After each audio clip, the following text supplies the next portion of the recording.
16वें अध्याय में एक मंत्र आया है जिसकी चर्चा आपके बीच में करूंगा। प्राय आपने देखा होगा अपने नजदीक के लोगों को कि हम तीर्थ यात्रा पर जा रहे हैं, तीर्थाटन करने के लिए जा रहे हैं। मान्यता क्या है? कुछ स्थान विशेषों का नाम हमने अपने आप में तीर्थ रख लिया है।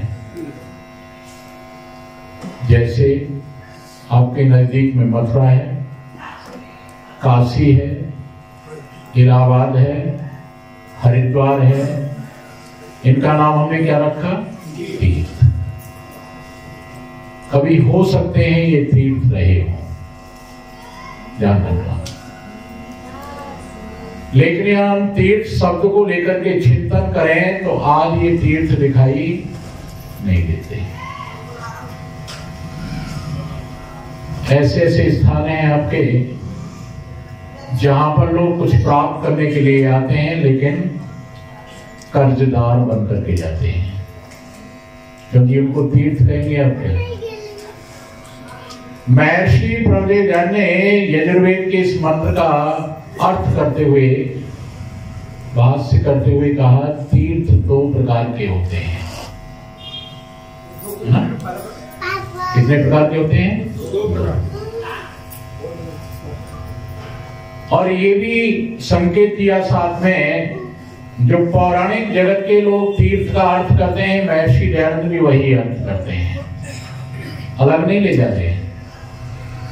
मंत्र क्या है? ये तीर्थानि प्रचरन्ति सुखा श्रिकाहस्ता निशंगिणाः तेषां सहस्र योजनेव धन्वानि तन्मसि। पहला ही शब्द क्या है? ये तीर्थानि। कहने का मतलब है एक तीर्थ नहीं है, तीर्थ अनेक है। और उनका भी विभाजन कर रहे हैं कि दो प्रकार के हैं। और अर्थ करते हैं तीर्थ का, जैसा कि पौराणिक जगत के लोगों ने किया कि मनुष्य जहां पर दुखों से तर जाते हैं उसका नाम क्या है जी? महर्षि दयानंद भी इसी अर्थ को करते हैं कि जीव दुखों से तर जाता है उसी का नाम तीर्थ है। अब ये दो प्रकार के जो तीर्थ महर्षि दयानंद ने प्रस्तुत किए हैं उनको मैं आपके सामने रखा हूं। जैसे आप कभी कभी यात्रा पर निकलते हैं, कहीं जाने के लिए घर से निकले और किसी नदी के किनारे पर जाकर के खड़े हो गए, आपको कोई साधन दिखाई नहीं दे रहा है पार होने का, तो क्या होगा? आपको कष्ट होगा ना, दुख होगा, परेशानी होगी। लेकिन नाविक चला करके नाविक नाव को आपके पास में ले आया और नाव में बैठा करके आपको दूसरी पार कर दिया, तो क्या मिला? आपको सुख मिला ना। आप किससे दूर हो गए? कष्ट से। तो याद रखना, महर्षि दयानंद कहते हैं कि नदी है, समुद्र हैं, इनसे भी पार करने के लिए हमें आवश्यकता पड़ती है, जरूरत पड़ती है किसकी? नाव आदि की। तो नाव आदि भी हमारे लिए क्या है? तीर्थ है। इसलिए आपने विद्वानों से, मनीषियों से सुना होगा कि ये मानव का जीवन प्राप्त हुआ है तो ये भी तरने के लिए प्राप्त हुआ है ना? किससे? दुख सागर से। और उसके लिए बहुत बढ़िया बात याज्ञवल्क्य जी ने सतपथ ब्राह्मण में भी दी। नौर हवा ऐसा यद अग्निहोत्रम, वाक्य दिया एक, है ना? संसार के दुखों से पार होने के लिए, छूटने के लिए, आवागमन के बंधन से दूर होने के लिए क्या है जी? ये यज्ञ रूपी नाव हमें दी है परमात्मा ने वेद के माध्यम से। यज्ञ रूपी नाव क्या दी है? नौका के रूप में दी है। यदि हम इसमें बैठ करके यात्रा करते हैं, यानी यात्रा का मतलब इसको हम अपने जीवन में अपना लेते हैं, तो हम दुखों से छूट जाएंगे। लेकिन महर्षि प्रवृत्ति ने एक छोटी सी किताब लिखी, आपके बीच में पुस्तक लिखी है, हम प्राय बड़ी बड़ी पुस्तकों की चर्चा तो करते हैं महर्षि दयानंद की।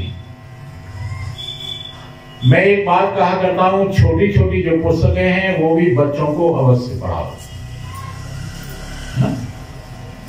वो हम लेकर के नहीं आते, बच्चों को पढ़ाने का प्रयत्न नहीं करते। जैसे महर्षि प्रभुदेव दयानंद ने व्यवहारवानु पुस्तक लिखी, क्यों जी? आज परिवारों में किसकी आवश्यकता है? व्यवहार। एक समय था हमारे बीच में जब हमारे यहां पर पढ़े लिखे लोग नहीं थे, है ना? पढ़े लिखे लोग क्या थे? अनपढ़ थे, लेकिन व्यवहार में निपुण थे। इसमें निपुण थे, व्यवहार में निपुण थे। कहां बैठना है, कैसे बैठना है, कैसे बोलना है, क्या कहना है, ये उनको योग्यता थी। लेकिन आज हम बच्चों को जितना कुछ पढ़ा रहे हैं उसमें व्यवहार की न्यूनता आ रही है। व्यापार सिखा रहे हैं, व्यवहार में किसकी न्यूनता आ गई? व्यवहार में बहुत बड़ी गिरावट आई। पिता के साथ कैसे बोलना है, भाई के साथ कैसे बोलना है, और याद रखना जब इस व्यवहार में गिरावट आई है तो निश्चित ही इसका परिणाम क्या होगा? दुख होगा, सुख तो हो नहीं सकता है। तो महर्षि प्रभुदेव दयानंद ने आपके सामने छोटा सा ग्रंथ लिखा जिसका नाम क्या है? व्यवहारवानु। और इस व्यवहारवानु के माध्यम से हमें व्यवहार सिखाने का प्रयत्न किया। नाम ही अच्छा रखा है, नाम को ही समझ लो, है ना? व्यवहारवानु। आपने देखा है ना कि हमारी रात्रि में अंधेरे में कोई चीज गिर जाए तो हम प्रयास करते हैं, टॉर्च से प्रयास करते हैं, बल्ब जला करके, ट्यूबलाइट जला करके, अन्य प्रकाशों से, लेकिन जब नहीं मिलती है तो हताश और निराश होकर के बैठ जाते हैं। कहते हैं अब तो प्रातःकाल जब सूर्य निकलेगा जब ही देखेंगे। क्यों नहीं? आप सो गए, प्रातःकाल जैसे ही आप उठे, सूर्य की किरणें धरती पर आई, प्रकाश हुआ, बोलो फिर आपको किसी प्रकाश की जरूरत पड़ती है क्या? सूर्य के प्रकाश के सामने सारे के सारे प्रकाश फेल है। और जहां पर भी जो वस्तु रखी हुई है, गिरी हुई है, उसको साफ साफ दिखा देता है ना? ठीक इसी प्रकार से महर्षि दयानंद कहते हैं कि आप मेरी लिखी हुई किताब को बच्चों को पढ़ाएंगे, बच्चों को सिखाएंगे, इस तरह का व्यवहार आपके बच्चे करेंगे तो वो भी बच्चे आपके कैसे व्यवहार में कुशल हो जाएंगे? सूर्य की तरह हो जाएंगे। कोई उनकी तरफ उंगली नहीं उठा सकता है, कोई ये नहीं कह सकता है ये बच्चा व्यवहार जानता ही नहीं। तो ऐसे छोटे ग्रंथों का अध्ययन हमारे परिवारों में अवश्य ही होना चाहिए। दूसरा ग्रंथ क्या लिखा? आर्योदेश्य रत्नमाला। बहुत विस्तार से चर्चा की, इसमें एक एक शब्द को लेकर के चर्चा की है। तो महर्षि प्रभुदेव दयानंद ने तीर्थ शब्द को वहां पर भी प्रस्तुत किया है। और क्या लिखते हैं? जितने विद्याभ्यास, सुविचार, ईश्वर उपासना, धर्मानुष्ठान, सत्य का संग, ब्रह्मचर्य आदि, ब्रह्मचर्य, जितेंद्र आदि उत्तम गुणों की बढ़ती होती है ना? क्या होती है? जितने हमारे जीवन में ये बढ़ेंगे उतना ही सुख हमें प्राप्त होगा। और याद रखना, जितना हम इनसे दूर होंगे उतना ही दुख मिलेगा। तो उन्होंने क्या कहा? जितने विद्याभ्यास हैं वो क्या है? तीर्थ है। विद्या का अभ्यास करना क्या है? तीर्थ। लेकिन हम विद्या को समझ नहीं पाए कि विद्या क्या है। समझाने का प्रयत्न तो बहुत किया जाता है, लेकिन समझने का प्रयत्न हम नहीं। आजकल बच्चों से पूछो विद्या की परिभाषा क्या है, पढ़ाने वालों से पूछो विद्या की परिभाषा क्या है, तो याद रखना नहीं बता पाते हैं। महर्षि दयानंद कहते हैं तिनके से लेकर के ईश्वर पर्यंत, समझना, तृण से लेकर के ईश्वर पर्यंत प्रत्येक पदार्थ का यथावत बोध होना। बहुत बढ़िया शब्द जोड़ रहे हैं, यथावत। जो जैसा है ना, वैसा ही ज्ञान हो जाना क्या कहलाती है? विद्या कहलाती है।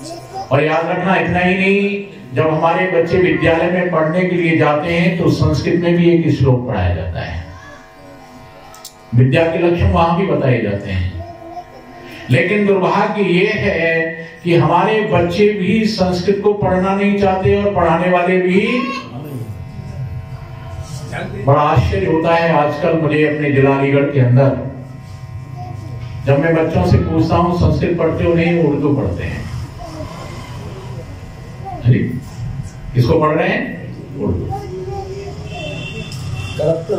याद रखना, हम उर्दू पढ़ना चाहते हैं, अंग्रेजी पढ़ना चाहते हैं, लेकिन अपनी भाषा को पढ़ना नहीं। वहां पर एक श्लोक दिया है, ध्यान रखो, बहुत सुंदर बात कही है उस श्लोक में, विद्या ददाति विनयम। पहली बात है, विद्या क्या देती है? विनय, नम्रता। क्या आज के बच्चों में नम्रता है? इसका मतलब है विद्या प्राप्त ही नहीं। अगर विद्या प्राप्त हो गई होती, विद्या को ग्रहण कर लिया होता, तो पहला ही लक्षण है, पहले ही चीज क्या दे रहे हैं? नम्रता। बच्चे के अंदर क्या जानी चाहिए? नम्रता। विनयात याति पात्रता। नम्रता से क्या चीज प्राप्त होती है हमें? पात्रता। और पात्रता धनम आपनोति, धन की प्राप्त होती है। धना धर्म, याद रखना, यहीं पर भूल हो रही है ना। इस श्लोक को हमारे छात्रों ने, हमारे बच्चों ने ठीक प्रकार से समझ लिया होता, महर्षि दयानंद उसी की को समझाने का प्रयत्न करें। याद रखना, श्लोक में दिया नीतिकार ने विद्या ददाति विनयम, विनम्रता आनी चाहिए थी, और विनय से पात्रता बनती है, और पात्र से क्या मिलता है? धन। लेकिन धन को भी प्राप्त करने के साथ में एक शर्त जोड़ दी। क्या है वो? धना धर्म, है ना। धन किस में लगाए हम? बोलो जी। क्या आज हमारा धन धर्म में लग रहा है? ये अंग्रेजी में वाक्य नहीं मिलेंगे आपको, उर्दू में नहीं मिलेंगे, ये किस में मिलेंगे? ये केवल संस्कृत ही भाषा एक ऐसी है, वेद की भाषा ही एक ऐसी है जो आपके बीच में एक एक शब्द का चिंतन आपको देती है। धना धर्म, धन से क्या होगा? धर्म होगा, और फिर क्या मिलेगा? सुखम, सुख की प्राप्ति होगी। तो महर्षि प्रभुदेव दयानंद कहते हैं पहला तीर्थ क्या है? विद्या, है ना। आपके पास में विद्या है, और विद्या का अर्थ मैंने आपके सामने रखा था कि प्रत्येक पदार्थ का यथावत ज्ञान। हम अपने को नहीं समझ पाए, हम परमात्मा को ठीक प्रकार से नहीं समझ पाए, हम प्रकृति को नहीं समझ पाए ठीक प्रकार से। बोलो, जरा विचार करो, चिंतन करो, जब हम अपने को नहीं समझ पाए तो सुख प्राप्त कर लेंगे क्या? महर्षि दयानंद का उदाहरण आपके सामने है। महर्षि दयानंद को बोध हुआ, जी निकल पड़े, किसके लिए? अपने को जानने के लिए, अपने को समझने के लिए, अपने को जानने के लिए। और कहां पर पहुंचे? ब्रजानंद की कुटिया पर पहुंचे। संकेत दिया था मैंने आपको कल भी।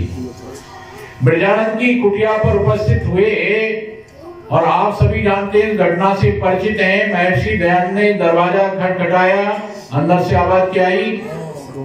कौन हो? और महर्षि दयानंद क्या कहते हैं? गुरुदेव, यही जानने के लिए आपके पास में आया हूं कि मैं कौन। समझना जरा, अभी तक महर्षि दयानंद को वो ज्ञान प्राप्त नहीं हुआ है जिससे अपने को जाना जाता है। और याद रखना, वो ज्ञान प्राप्त हो गया तो केवल अपने तक सीमित नहीं रखा, बल्कि हम लोगों तक भी पहुंचा दिया। वेद का ज्ञान कुछ लोगों ने अपने तक सीमित कर लिया था, दूसरों को देना नहीं चाहते थे। और ये आज की बात नहीं है, पहले भी थी महाभारत के बाद में, और आज भी यही स्थिति है। मैंने कल आपके सामने छत्तीसगढ़ की बात रखी थी। शरखिया एक स्थान है जहां पर हम लोग जाते रहते हैं। वहां पर एक बार वेद सम्मेलन के नाम से कार्यक्रम रखा गया। पौराणिक जगत के बहुत सारे विद्वानों को, वेद पाठियों को आमंत्रित किया और एक वेद पाठी ने मेरे से एक प्रश्न किया, क्या महिलाओं को वेद पढ़ने का अधिकार है? क्या ब्राह्मण से इतर लोगों को वेद पढ़ने का अधिकार है? मैंने पूछा, बंधु आप किस वेद के पाठी हैं? कौन से वेद का अध्ययन करते हैं? तो कहता है यजुर्वेदी हूं। इसका पाठ आपके बीच में चल रहा है। मैंने कहा एक मंत्र है, यथेमाम वाचम कल्याणी आबदानी जनेभ्यः। ये कौन से वेद का है? सत्यार्थ प्रकाश में दिया है। मैंने पूछा ये मंत्र किस वेद का है? तो कहता है ये तो यजुर्वेद का है। तो मैंने कहा जब आप यजुर्वेद के पाठी हैं, यजुर्वेद का अध्ययन करते हैं, यजुर्वेद के मंत्रों को बोलते हैं, तो आपको इसके अर्थ का भी पता होगा। तो ध्यान रखना, क्या कहा उसने मेरे से कि हमारे यहाँ पर अर्थ नहीं पढ़ाया जाता है। समझना गहराई से थोड़ा सा। क्या कहता है? हमारे यहाँ पर अर्थ नहीं पढ़ाया जाता है, केवल मंत्रों को बोलना सिखाया जाता है। मैंने कहा बंधु, महर्षि दयान ने एक उदाहरण दिया है, ठीक वही स्थिति आप लोगों की है। जानते हैं क्या कहा महर्षि दयान ने? महर्षि दयानंद कहते हैं कि गधे पर चंदन लाद दिया जाए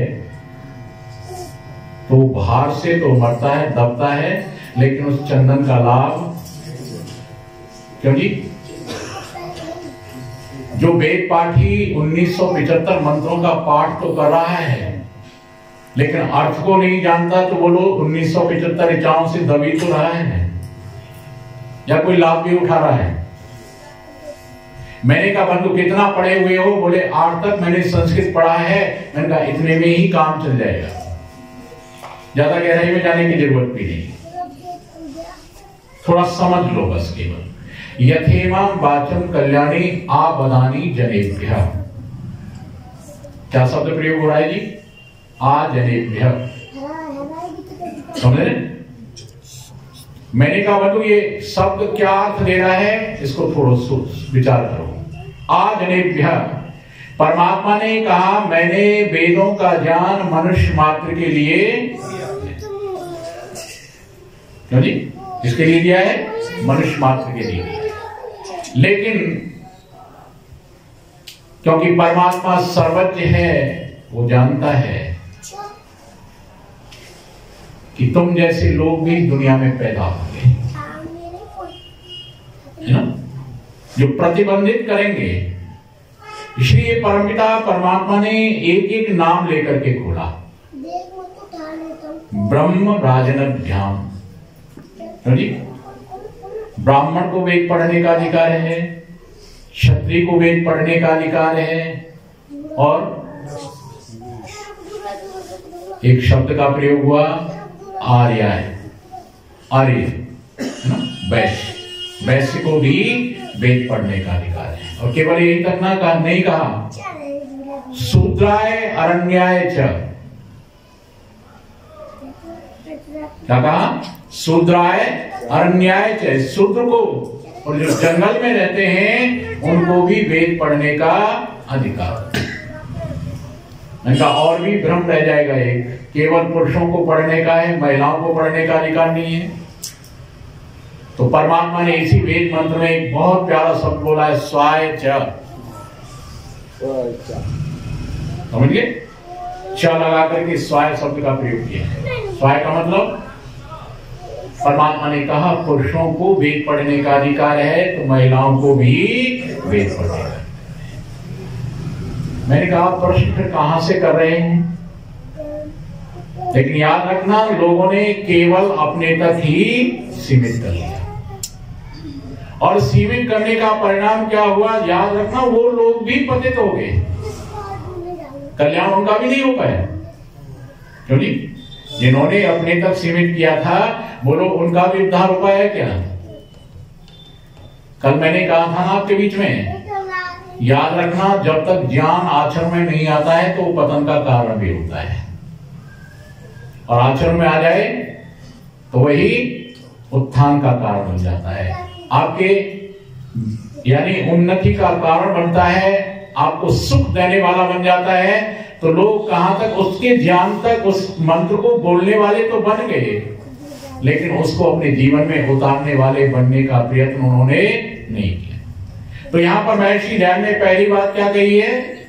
जितने विद्याभ्यास, उसका नाम क्या है जी? तीर्थ। वेद को पढ़ना चाहिए, वेद के ज्ञान को हमें अपने जीवन में उतारना चाहिए। ये क्या है? वेद के ज्ञान के बिना सुख की प्राप्ति नहीं होगी, मुक्ति की प्राप्ति नहीं होगी। तो कहते हैं जितने विद्याभ्यास, और दूसरी बात क्या कहते हैं? बहुत सुंदर बात कहते हैं, धर्मानुष्ठान। धर्म का हमें अनुष्ठान करना चाहिए, यानी धर्म के मार्ग पर चलना चाहिए। अब धर्म की परिभाषा को भी लोगों ने बदल दिया, ठीक प्रकार से नहीं समझ पाए। अगर हम वेद की भाषा में यदि इसको समझने का प्रयत्न करें, तो कल रात भी मैंने आपके बीच में चिंतन दिया था कि जैसा आपकी आत्मा अपने प्रति व्यवहार चाहती है, वैसा ही व्यवहार दूसरों के प्रति करना क्या कहलाता है? धर्म कहलाता है। जैसा व्यवहार आप अपने लिए चाहते हैं, है ना। अब दुनिया में कौन व्यक्ति ऐसा है? कल जब मैं यज्ञोपवीत पहना रहा था परसों, तो मैंने एक संकेत दिया था, प्राय यज्ञोपवीत को लेकर के लोगों में भ्रांति है। इसके नियम बहुत कठिन है, इनका पालन हो ही नहीं सकता है। लेकिन ऋषियों ने बड़ी सरलता के साथ समझाने का प्रयत्न किया। जिन बातों की चर्चा मैं अभी आपके बीच में तीर्थ को लेकर के कर रहा हूं, याद रखना वही यज्ञोपवीत के नियमों का है, और कोई अलग नियम नहीं है। और मैंने संकेत दिया था, जैसे एक पिता अपने बेटे से चाहता है कि मेरा बेटा सत्य बोले, मेरा बेटा शराब न पिए, चोरी न करे, झूठ न बोले, है ना, गलत मार्ग पर न जाए, गलत रास्ते पर न जाए, ऐसे ही यज्ञोपवीत जिसके गले में पड़ा हुआ है, ये यज्ञोपवीत भी अपने पहनने वाले से यही चाहता है कि मेरा पहनने वाला चोरी न करे, यानी इसकी तरफ गलत की उंगली न उठे। किस मार्ग पर चले हो? सही मार्ग पर चले। तो यहां पर जितने विद्याभ्यास कहते हैं, ईश्वर उपासना, ईश्वर की क्या करनी चाहिए? हमें उपासना करनी चाहिए। ईश्वर की उपासना से ही आप दुखों से छूट पाएंगे।